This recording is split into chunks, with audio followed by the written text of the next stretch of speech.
দুই মিত্র দেশের মধ্যে আবারও দেখা দিয়েছে বিরোধ। মার্কিন প্রেসিডেন্টকে প্রকাশ্যে পরামর্শ দিয়েছিলেন ইসরায়েলের প্রধানমন্ত্রী বেনিয়ামিন নেতানিয়াহু যেন তুরস্কের কাছে কোনোভাবেই F-35 যুদ্ধবিমান বিক্রি করা না হয়, কিন্তু সেই পরামর্শ এক কথায় উড়িয়ে দিলেন ডোনাল্ড ট্রাম্প। স্পষ্ট ভাষায় জানিয়ে দিলেন, যুক্তরাষ্ট্র কাকে কি বিক্রি করবে সেটা অন্য কেউ ঠিক করে দিতে পারে না। হোয়াইট হাউসে বৈঠকের মাত্র একদিন আগে নেতানিয়াহুর উদ্দেশ্যে এমন কঠোর বার্তা দিলেন মার্কিন প্রেসিডেন্ট। এর পরপরই যুক্তরাষ্ট্র, ইসরায়েল ও তুরস্ককে ঘিরে শুরু হয়েছে নতুন কূটনৈতিক বিতর্ক।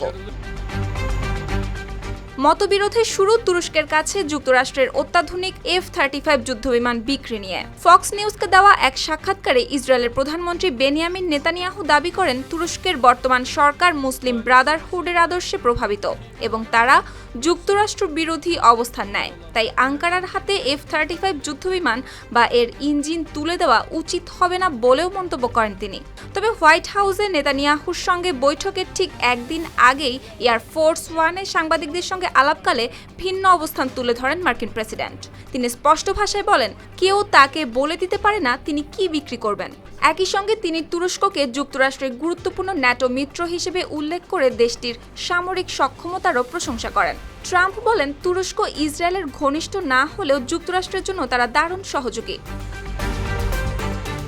এদিকে ট্রাম্পের এই অবস্থান নতুন নয়। চলতি মাসের শুরুতেই তিনি ইঙ্গিত দিয়েছিলেন, তুরস্কের কাছে F-35 যুদ্ধবিমান বিক্রির পথ আবারও খুলে যেতে পারে। তবে বিষয়টি বাস্তবায়ন হচ্ছে না এখনই, কারণ মার্কিন পররাষ্ট্র দপ্তর কংগ্রেসকে জানিয়েছে, রাশিয়ার কাছ থেকে S-400 ক্ষেপণাস্ত্র প্রতিরক্ষা ব্যবস্থা কেনার জেরে আঙ্কারার উপর যে নিষেধাজ্ঞা রয়েছে সেই সম্পর্কিত প্রয়োজনীয় শর্ত এখনও পূরণ করতে পারেনি তুরস্ক।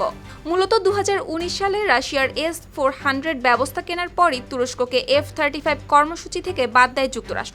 এরপর থেকে দুই দেশের মধ্যে এই যুদ্ধবিমান ইস্যুতে টানাপোড়েন চললেও আবারও আঙ্কারার প্রতি ইতিবাচক অবস্থান দেখিয়েছেন ট্রাম্প। বিশ্লেষকদের মতে, হোয়াইট হাউসে বৈঠকের ঠিক আগের দিন ট্রাম্পের এমন প্রকাশ্য মন্তব্য শুধু তুরস্ককেই বার্তা দেয়নি, বরং ইসরায়েলকেও বুঝিয়ে দিয়েছে যুক্তরাষ্ট্রের প্রতিরক্ষা রপ্তানি নীতি নির্ধারণ করবে ওয়াশিংটনই, অন্য কোনো মিত্র দেশের আপত্তি নয়। ফলে F-35 ইস্যু এখন একটি নতুন যুদ্ধবিমান কেনার প্রশ্ন নয়, এটি পরিণত হয়েছে যুক্তরাষ্ট্র, ইসরায়েল ও তুরস্কের ত্রিমুখী কূটনৈতিক সম্পর্কের নতুন পরীক্ষা হিসেবে।